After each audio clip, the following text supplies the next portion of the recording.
24.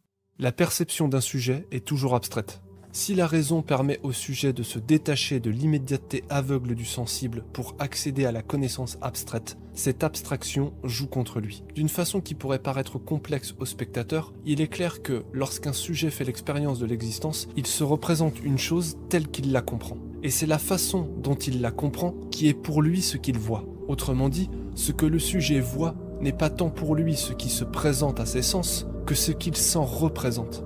Par exemple, si un sujet voit une table rectangle devant lui, il la voit pourtant en trapèze, mais il ne la définit pas comme un trapèze pour autant, car il sait que ce qu'il voit n'est qu'une perspective d'un objet. Et si on lui demandait de dessiner cette table simplement, il ne dessinerait pas un trapèze, mais il la représenterait vue d'en haut, c'est-à-dire en rectangle. De la même manière, si un sujet voyait un arbre, il ne dirait pas que ce qui se trouve dans son dos n'existe pas du fait qu'il ne le voit pas, ce qui serait évidemment absurde. Ce dos de l'arbre, il ne le voit pas immédiatement par ses sens, mais il le sait, et c'est cela qu'il dit qu'il voit. De même que, lorsque le sujet plonge un bâton dans l'eau, il ne voit pas un bâton cassé, il voit un bâton dans l'eau, car il sait que cette idée lui est donnée par une impression des sens, mais que cette impression est fausse. C'est parce que le sujet voit ce qu'il croit que, si on prenait trois individus différents qui auraient trois croyances très différentes, qu'on leur présentait une même chose au même endroit identiquement dans les mêmes conditions et qu'on leur demandait ce qu'ils voient, ils répondraient trois choses différentes. Il suit donc de cela que la perception est toujours abstraite et que le sujet ne voit pas les choses que lui donne la sensibilité directement, mais toujours ce qui est le produit d'un travail d'abstraction. Autrement dit, même s'il ne s'en rend pas compte, le sujet est contraint d'élaborer des produits théoriques pour se représenter l'existence, et c'est cela qu'il voit.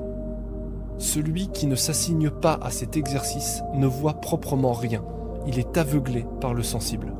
De manière très imagée, le sujet est comme plongé au sein d'une pièce noire dans laquelle lui apparaît par flash rapide des images de l'existence qui laissent des traces lumineuses et qui s'évanouissent ensuite. Ces images sont confuses et contradictoires. Il ne peut vraiment les comprendre en les regardant simplement. C'est seulement par son idée qu'il y remettra de l'ordre et qu'il fera la lumière sur cette pièce.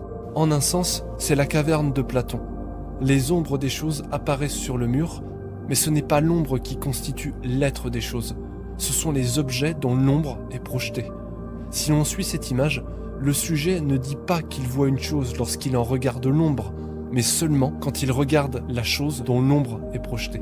Par exemple, si le sujet était plongé dans une pièce sans lumière qu'il connaît par cœur, il pourrait encore s'y déplacer facilement sans voir ni les murs ni les meubles, tout simplement car il en connaîtrait le schéma.